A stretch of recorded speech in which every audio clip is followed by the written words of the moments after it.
نہیں رکھی، دونوں میں تو میں ہونے لگی۔ بھیڑ جمع ہو گئی اور سبھی لوگوں نے عطار کی حمایت کی اور کہا یہ عطار نہایت دیانتدار ہے، ہم نے کبھی اس سے خیانت کا معاملہ نہیں دیکھا، اور دھمکی دیتے ہوئے کہا اگر تم نے اس سے مزید حجت کی تو تم کو سزا ملے گی۔ بیچارہ مجبور ہو گیا، اس نے اپنے سارے احوال ایک کاغذ میں لکھا اور بادشاہ کے دربار میں پہنچ کر فریاد کرتے ہوئے داد رسائی کی درخواست کی۔ بادشاہ نے کہا کہ ایسا کرو، تم مسلسل 3 دن اس عطار کی دکان کے پاس جا کر بیٹھے رہنا اور اس سے کبھی کچھ نہ کہنا، میں چوتھے دن اس طرف سے گزروں گا اور تمہیں سلام کروں گا، سوائے سلام کے جواب کے تم کچھ نہ کہنا، جب میں وہاں سے گزر جاؤں تب تم اپنی رقم عطار سے طلب کرنا اور وہ جو کچھ کہے اس کے جواب سے مجھے مطلع کرنا۔ آدمی بادشاہ کے حکم کے مطابق عطار کے دکان کے سامنے جا کر بیٹھ گیا۔ چوتھے دن بادشاہ اپنے قابل لحاظ محافظوں کے دستے کے ساتھ اس مقام پر گزرا اور اس آدمی کی طرف دیکھتے ہوئے سلام کیا اور کہا کہ بھائی کبھی ہمارے یہاں بھی آ جایا کرو اور اپنی خیریت تو سناؤ۔ آدمی نے بے توجہی سے اپنا سر ہلایا اور خاموش رہا۔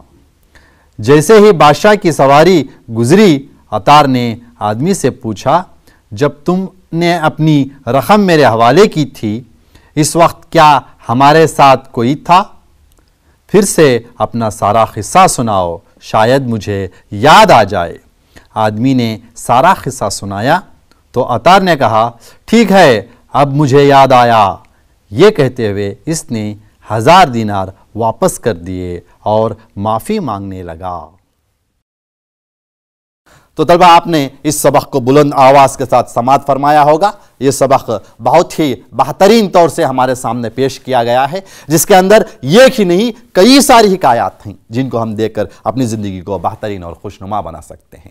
تو یہ آج کے اس سبق کا موضوع ہے بادشاہ کی حکمت۔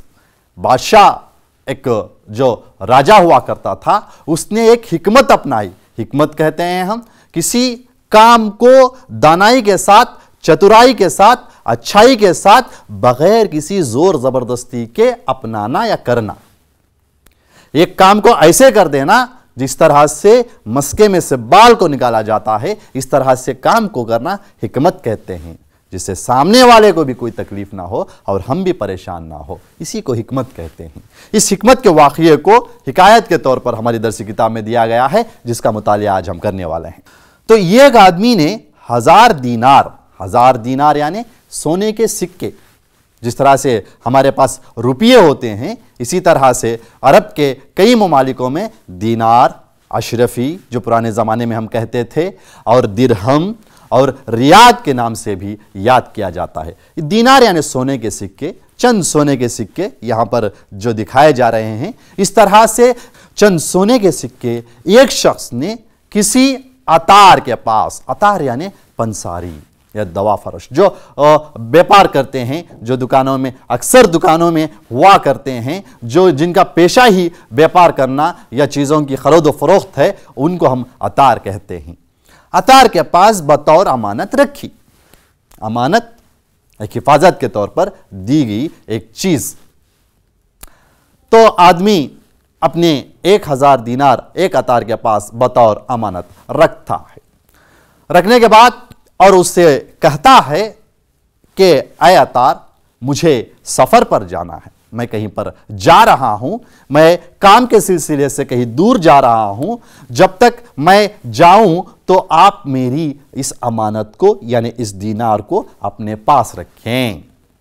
رکھنے کے بعد جب میں واپس لوٹوں گا چند دنوں بعد اپنے سفر سے جب میں واپس آ جاؤں گا مجھے اندیشہ ہے کہیں میری جو دینار ہے وہ کھو نہ جائے. میں ان کو اسی لیے میں آپ سے گزارش کر رہا ہوں کہ میری جو امانت ہے آپ اپنے پاس رکھیں. جب میں واپس آ جاؤں گا میں لوٹ جاؤں گا تو آپ سے میں اپنی رقم لے لوں گا. اس شرط کی بنا پر اس نے اپنی امانت عطار کے حوالے کی. کرنے کے بعد چند دن کے بعد وہ سفر سے واپس آیا. سفر تو ہو چکا تھا. آنے کے بعد حسب معمول اس نے اپنی رقم جو اپنے دینار اس نے رکھنے کے لیے دیے تھے ان دینار کو وہ جا کر عطار سے طلب کرتا ہے. طلب کرنا یعنی پوچھتا ہے, مانگتا ہے. تو عطار اپنا رنگ بدل دیتا ہے. عطار کا رویہ ہی بدل جاتا ہے. عطار کی نیت میں کھوٹ آ جاتی ہے. عطار امانت میں خیانت کرتا ہے, دھوکہ دری کرتا ہے اور کہتا ہے کہ تو جھوٹا ہے. تو نے کبھی میرے پاس تیری امانت نہیں رکھی. میرے پاس تیری کوئی امانت نہیں ہے. تو غلط کہہ رہا ہے. تو جھوٹا شخص ہے. تو دونوں میں تو میں ہونے لگی. تو میں ہونا, لڑائی ہونے لگا, جھگڑا ہونے لگا. تو لڑائی جھگڑا جیسے ہی ہو رہا تھا بھیڑ جمع ہو گئی. حسب معمول بازار کا منظر ہے. بازار میں جب لڑائی جھگڑا ہو رہی ہے تو آپس کی بھیڑ جمع ہو جاتی ہے. اس طرح سے یہاں بھی بھیڑ جمع ہو گئی. آس پاس کے دکاندار آنے لگے. آ کر انہوں نے عطار کی حمایت کی, طرفداری کی. حمایت کرنا یعنی طرفداری کرنا. انہوں نے عطار سے کہا کہ اے شخص یہ عطار بہت دیانتدار ہے. ہم نے اسے دیکھا ہے. ہم نے اس سے کبھی بھی خیانت کا, دھوکہ دری کا معاملہ نہیں دیکھا. یہ ایک بہت اچھا شخص ہے. ہم اسے جانتے ہیں. یہ اپنی امانت میں خیانت نہیں کر سکتا. تو اس حالت میں وہ کیا کرے؟ وہ پریشان ہو گیا. وہ تعجب ہو گیا. وہ سمجھ نہیں سکا کہ میں کیا کروں. اور لوگوں نے اسے دھمکی دیتے ہوئے کہا اگر تم نے اس سے مزید حجت کی, تکرار کی, بحث کی تو تم کو سزا ملے گی. دیکھیے کس طرح کا ماحول بن گیا ہے. ایک بے بس, ایک لاچار اپنی امانت جو رکھ کر گیا تھا چند دنوں کے لیے اور واپس آ کر جب اپنی امانت کو طلب کر رہا ہے تو اسے سزاوار کیا جا رہا ہے. تو اس کا ذہن میں ایک بات آئی. بیچارہ مجبور ہو گیا. اس نے سارا اپنا احوال, اپنا جو قصہ تھا, اپنا جو معاملہ تھا, جو وہ سفر پر گیا ہوا تھا, 1000 دینار عطار کے پاس دیا تھا, اس پورے واقعے کو ایک کاغذ پر لکھا. لکھنے کے بعد یہ تو قدیم زمانہ ہے. اس زمانے میں کوئی فریاد ہو, کوئی گزارش ہو, بادشاہ کے پاس دی جاتی تھی. منصف بادشاہ تھی. تو بادشاہ کے دربار میں پہنچ کر فریاد کرتے ہوئے داد رسی یعنی انصاف کی درخواست کی, گزارش کی. تو اپنا سارا احوال لکھ کر اس نے بادشاہ کی خدمت میں پیش کیا اور کہا بادشاہ سے کہ اے بادشاہ میرے ساتھ یہ معاملہ ہوا ہے, آپ انصاف کریں, آپ داد رسی کریں, مجھے مہربانی سے میرا حق پہنچائیں. اب بادشاہ کے سامنے 2 سوال ہیں کہ سارا واقعہ پڑھنے کے بعد اگر بادشاہ چاہے تو بادشاہ کو اقتدار ہے, بادشاہ یعنی ساری طاقتوں کا وہ مالک ہے. وہ چاہے تو 2 سپاہیوں کو بیچ کر اس عطار سے اس شخص کی امانت دلوا سکتا ہے. اس کے صرف ایک اشارے پر ساری رقم اس شخص کو مل سکتی ہے. اس طرح کا معاملہ بادشاہ چاہے تو کر سکتا ہے. لیکن وہاں پر ایک سوچنے والی بات ہے کہ جو اس کے قریب والے تھے, جو بازار میں دوسرے دکاندار تھے, وہ اسے دیانتدار سمجھتے تھے. اگر بادشاہ نے ایسا کیا, اگر زور زبردستی کی تو لوگ سمجھیں گے کہ بادشاہ ظالم ہے. نہایت ہی بہترین ایک حکمت بادشاہ اپناتا ہے. بادشاہ اس شخص سے کہتا ہے کہ تم مسلسل 3 دن اس عطار کے دکان کے پاس جا کر بیٹھے رہنا اور اس سے کبھی کچھ نہ کہنا. ان 3 دنوں میں تم عطار سے بات نہ کرنا, صرف بیٹھے رہنا دکان کے پاس. اے بات میں 4تھے دن اس طرف سے گزروں گا. بادشاہ 3 دن آپ وہاں پر بیٹھے رہنا, پھر 4تھے دن میں وہاں سے گزروں گا. اور تمہیں سلام کروں گا، سوائے سلام کے جواب کے تم کچھ نہ کہنا۔ تو دیکھیے بادشاہ کی حکمت کتنی اچھی ہے۔ بادشاہ کہہ رہے ہیں کہ تم 3 دن وہاں پر بیٹھے رہنا، اور جب چوتھے دن میں وہاں سے گزروں گا تو تم مجھے صرف سلام کرنا اور کچھ نہ کرنا، اور میں جب وہاں سے گزر جاؤں تب تم اپنی رقم عطار سے طلب کرنا۔ جب تک تم 3 دن وہاں پر بیٹھے رہو تو اس سے اپنی رقم طلب مت کرنا، کچھ نہ کہنا، صرف بیٹھ جانا، دکان کے پاس 3 دن بیٹھ جانا، اور جب چوتھے دن میں وہاں سے گزروں مجھے سلام کرنے کے بعد تم اپنی رقم عطار سے طلب کرنا، اور وہ جو کچھ کہے اس سے مجھ کو مطلع کرنا، یعنی اس کی اطلاع مجھے دینا، وہ مجھے بات بتا دینا کہ عطار نے تم سے کیا کہا۔ اس حکمت کی بنا پر وہ شخص جس طرح سے بادشاہ نے کہا تھا، وہ آدمی عطار کے دکان کے پاس جا کر مسلسل 3 دن بیٹھنے لگا۔ بیٹھنے کے بعد 3 دن کا معاملہ تھا، چوتھے دن اب یہ وقت تھا جب بادشاہ آنے والا تھا۔ تو بادشاہ تو بادشاہ ہوتے ہیں، اپنے رباب میں، اپنے لحاظ میں، اپنے طاقت میں، اپنے جلال میں بادشاہ ہوا کرتے ہیں۔ تو بادشاہ قابل لحاظ محافظوں کے دستے کے ساتھ، تو بادشاہ اپنے اثر کے ساتھ آ رہے ہیں، ایک دستے کے ساتھ، ایک ٹکڑی کے ساتھ، اپنے قابل لحاظ محافظوں کی ٹکڑی کے ساتھ بادشاہ اس مقام سے گزرا۔ تو بادشاہ کا گزر ہوا عطار کی دکان کے قریب سے، تو بادشاہ نے اس آدمی کی طرف دیکھا، دیکھتے ہوئے سلام کیا اور کہا کہ بھائی کبھی ہمارے یہاں بھی آ جایا کرو، اگر تمہیں فرصت ہو، وقت ملے تو ہمارے یہاں بھی آ جایا کرو۔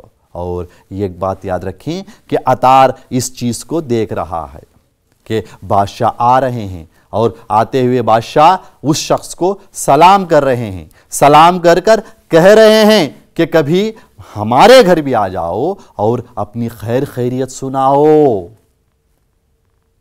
تو اس شخص کے دل میں عجیب کشمکش پیدا ہو گئی، کہیں وہ شخص جا کر بادشاہ کے پاس میرا واقعہ سنا دیں تو میری کیفیت کیا ہوگی، میری حالت کیا ہوگی، بادشاہ تو مجھے نہیں چھوڑیں گے۔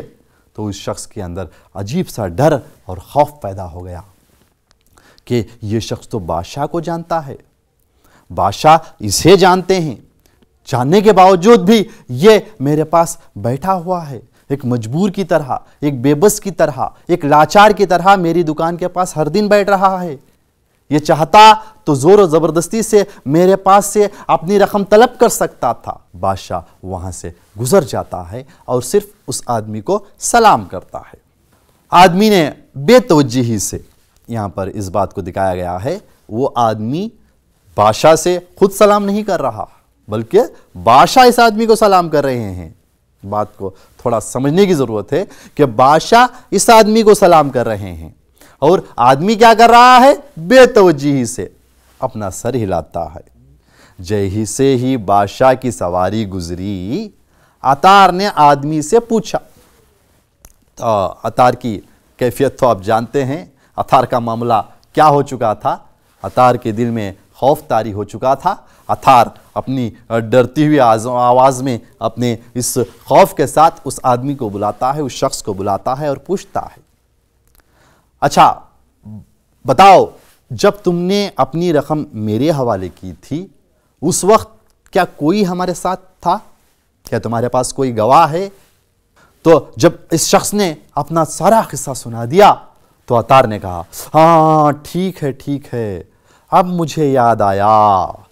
یہ کہتے ہوئے اس نے 1000 دینار واپس کر دیے اور معافی مانگنے لگا۔ دوسری چیز ہمیں معلوم ہو رہی ہے کہ کسی کا اعتبار نہ توڑے۔ جب کوئی ہمارے اوپر اعتبار کریں، بھروسہ کریں، کوئی چیز ہمیں دیں، چاہے وہ کسی کی بات ہی کیوں نہ ہو، کسی کا راز ہی کیوں نہ ہو، ہمیں کوئی بتائے تو وہ ہمارے لیے امانت ہے۔ اس امانت کی پکڑ ہمیں ہونے والی ہے، اللہ تعالیٰ ہم سے پوچھے گا، یہ بھی خیانت ہو جائے گی۔ حق بہت بہترین چیز ہے، حق اللہ تعالیٰ کا حق ہمارے اوپر ہے، والدین کا حق ہے، اس سماج جو ہم جی رہے ہیں اس کا حق ہم پر ہے۔ یہ تمام چیزیں ہمارے لیے امانت کے طور پر ہے۔ جہاں تک میں سمجھتا ہوں دنیا ہی ہمارے لیے ایک امانت ہے، جسے اللہ تعالیٰ نے ہمیں امتحان اور آزمائش کے لیے بھیجا ہے۔ یہاں پر ہمیں ہر گھڑی صحیح اور دیانتدار رہنا ہے۔ یہاں پر ہمیں نہ کہ خیانت کرنی ہے بلکہ ایک مثالی دیانتدار بن کر پیش آنا ہے۔ اور تیسری چیز، زندگی میں اس اصول کو ہمیں جان لینا ہے کہ حکمت بہت بڑی چیز ہے۔ اس میں کوئی زور نہیں، کوئی زبردستی نہیں، کسی کی برائی نہیں، کسی کی خرابی نہیں، صرف حکمت کے ذریعے سے لوگوں کا دل جیتا جا سکتا ہے، جس طرح سے آج کے ہمارے سبق میں بادشاہ نے کیا۔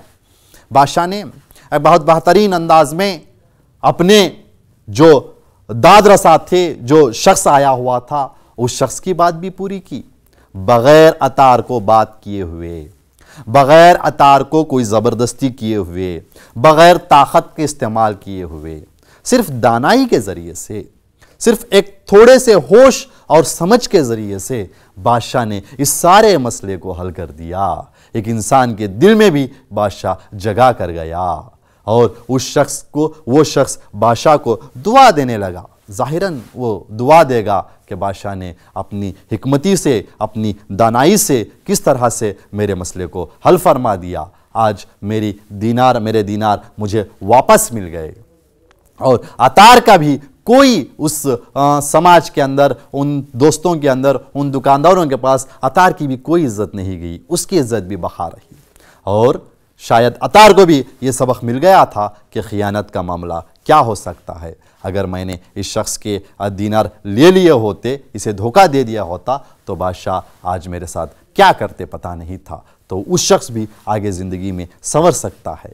صرف اس حکایت کے اندر ہمیں کئی سارے درس ملتے ہیں۔ ہمیں بھی اپنی زندگی میں اللہ تعالیٰ کی دی ہوئی نعمتوں کا شکر ادا کرتے ہوئے، جو امانتیں ہمارے پاس موجود ہیں، اس کا شکر ادا کرتے ہوئے، اس میں بغیر خیانت کیے ہوئے اللہ تعالیٰ کے پاس ہمیں حاضر ہونا ہے، ہمیں جانا ہے، ہمیں ایک اچھے انسان بن کر جانا ہے۔ انشاءاللہ آپ بھی کوشش کیجئے، ہم بھی کوشش کریں گے کہ ہم کسی کی امانت میں خیانت نہ کریں، اور اس حکایت کے ذریعے سے اس درس کو ہم تمام امت مسلمہ اور تمام دنیا والوں تک پھیلائیں۔ درج ذیل سوالات کے ایک جملے میں جواب لکھیے، یہ موجود ہے۔ سب سے پہلا سوال ہے، آدمی نے کتنی رقم بطور امانت رکھی؟ جو امانت دی گئی تھی، جو شخص کہیں جا رہا تھا تو اس نے کتنی رقم عطار کو دی تھی؟ تو آپ اس کا جواب بخوب جانتے ہوں گے کہ آدمی نے 1000 دینار کی رقم بطور امانت عطار کے پاس رکھی تھی۔ تو دوسرا سوال ہمارا ہے، امانت کس شرط پر رکھی گئی تھی؟ امانت جب رکھی گئی تھی تو امانت رکھنے کی شرط کیا تھی؟ امانت کا جو معاملہ تھا کس شرط پر رکھا گیا تھا؟ تو اس کا جواب ہے، امانت اس شرط پر رکھی گئی تھی کہ سفر سے آنے کے بعد اس امانت کو لوٹا دینا ہے۔ ہمارا تیسرا سوال ہے، سفر سے واپسی پر رقم مانگنے پر کیا جواب ملا؟ جب وہ شخص سفر سے آیا، جب تو واپس آیا، جب اس نے اپنی امانت طلب کی، جب اپنی رقم مانگی تو اسے کیا جواب ملا؟ سفر سے واپسی کے بعد جواب ملا کہ تو جھوٹا ہے۔ عطار اپنا رنگ بدل دیتا ہے اور عطار کہتا ہے کہ تو جھوٹا ہے، تو نے کبھی میرے پاس اپنی امانت نہیں رکھی، میرے پاس کوئی امانت تمہاری نہیں ہے۔ یہ جواب اس شخص کو ملا۔ ہمارا چوتھا سوال ہے، عطار کے بارے میں لوگوں کی کیا رائے تھی؟ تو لوگ عطار کو نہایت دیانتدار سمجھتے تھے، ایک وفادار شخص، ایک دیانتدار، ایک امانتدار شخص لوگ انہیں مانتے تھے۔ بادشاہ نے کتنے دن بعد آنے کا وعدہ کیا تھا؟ بادشاہ نے کتنے دن کے بعد آنے کا وعدہ کیا تھا؟ تو ہم جانتے ہیں بادشاہ نے 3 دن کے بعد یعنی چوتھے دن آنے کا وعدہ کیا تھا۔ بادشاہ نے اس شخص سے کہا تھا کہ تم مسلسل 3 دن اس کے دکان کے پاس جا کر بیٹھے رہو اور اس سے کچھ نہ کہنا، چوتھے دن میں وہاں سے گزروں گا۔ تو عزیز طلبہ، اب ہم متضاد الفاظ کے متعلق دیکھتے ہیں۔ امانت یعنی کسی کی دی ہوئی کوئی چیز رقم کچھ بھی ہو اسے امانت کہتے ہیں. حمایت کرنا، طرفداری کرنا، جانبداری کرنا، محبت پیار. قابل یعنی ایک صلاحیت کو قابل کہتے ہیں. ان کے ازداد ہمیں لکھنے ہوں گے. آپ نے لکھا ہوگا. آئیے اب ہم ان کے ازداد کیا ہوں گے دیکھتے ہیں. امانت کی ضد ہوگی خیانت، امانت خیانت. حمایت طرفداری کرنا، فراموش جو دھوکہ کرنا. محبت اور محبت نفرت ہم جانتے ہیں.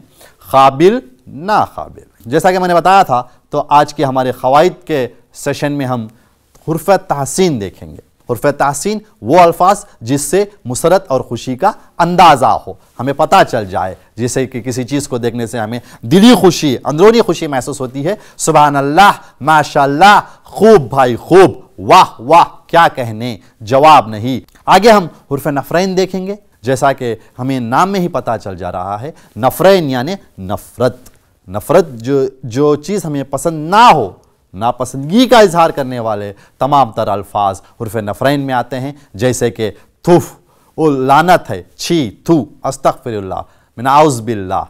عزیز طلبہ، جیسا کہ میں نے بتایا ہماری درسی کتاب میں 2 حکایات دیے گئے ہیں. ہم پر وقت کی کمی کی وجہ سے صرف ایک حکایت کا مطالعہ کر رہے ہیں جو کہ بادشاہ کی حکمت ہے. اس کے بعد دوسری حکایت آپ بغور مطالعہ کر لیجئے کہ فرما برداری ہے. فرما برداری ایک واقعہ ہے جس کے اندر سلطان محمود غزنوی کا دربار دکھایا گیا ہے. اس دربار میں سلطان محمود غزنوی اپنے وزراء اور امراء کے ساتھ بیٹھے ہوئے ہیں اور ایک بہت ہی قیمتی نایاب ہیرا لا کر ان سے قیمت پوچھتے ہیں. قیمت بتانے کے بعد وہ ان کو توڑنے کا حکم دیتے ہیں. اس حکم کے بجا لانے کے بجائے اس کے تمام وزراء اور امراء اس ہیرے کی قیمت کو زیادہ بتاتے ہیں، مگر ان کے درمیان سے ایاز اس ہیرے کو توڑ دیتا ہے. توڑ دینے کے بعد بادشاہ اس کی وفاداری سے خوش ہو کر اسے انعام دیتا ہے اور جو ہیرے کی قیمت زیادہ بتائے تھے ان کو سزا دینے کا حکم بادشاہ دے دیتا ہے.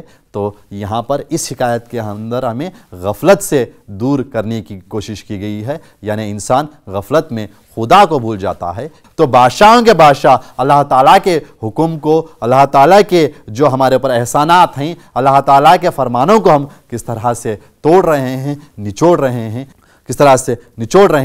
اس بات کو سمجھانے کی کوشش کی گئی ہے کہ ہم فرائض سے کس طرح سے غافل ہو رہے ہیں، اللہ کو بھول رہے ہیں. اس غفلت کی ہمیں سزا قیامت کے دن ملے گی. اس چیز کو اس حکایت کے اندر بتایا گیا ہے. آپ بغور مطالعہ کر لیں. تو عزیز طلبہ، آج کے اس سیشن میں ہم نے حکایت کے معنی دیکھے، بادشاہ کی حکمت دیکھی اور امانت کی اہمیت جانی. بادشاہ کے کردار کو بھی ہم نے جانا، درسی کتاب کی مشق کو حل کیا، قواعد سے ہم نے حرف تحسین اور حرف نفرین کا بھی مطالعہ کیا. اس کے ساتھ ساتھ ہم نے دوسری حکایت یعنی فرما برداری کے متعلق بھی تھوڑا سا متعارف ہوئے. تو عزیز طلبہ، آپ کا بہت پسندیدہ سیشن ہمارے سامنے موجود ہے، یعنی گھریلو مشق. آپ کے لیے گھریلو مشق دی جا رہی ہے. اس مشق کو نوٹ کر لیں، اپنے معلم کو اس کو دکھائیں. اس طرح کی دلچسپ حکایات جمع کر کے اپنی بیاض میں لکھیں. آپ کے نوٹسوں میں اس طرح کی دیگر حکایات کو آپ کو لکھنا ہوگا. اور اس حکایت سے ہمیں کیا سبق ملتا ہے؟ ہمارا دوسرا سوال ہے، جو حکایت آج ہم نے پڑھی، اس حکایت سے یعنی بادشاہ کی حکمت جو حکایت آج ہم نے پڑھی، اس حکایت سے ہمیں کیا سبق ملتا ہے؟ کن امور کی معلومات ہمیں ہوتی ہے؟ اور آپ کے لیے ایک جستجو کا سوال دیا گیا ہے، کیا بادشاہ کوئی اور حکمت اپنا سکتا تھا؟ عزیز ناظرین، آج کی یہ نشست یہی پر ختم ہوتی ہے. جیسا کہ آپ جانتے ہیں، صحت ہے تو زندگی ہے، تندرستی ہزار نعمت ہے. اسی لیے اپنی صحت کا خاص خیال رکھیں، ہمیشہ ماسک پہنے رہیں، ہاتھوں کو بار بار دھوتے رہیں، گھر میں رہیں، محفوظ رہیں. اللہ حافظ.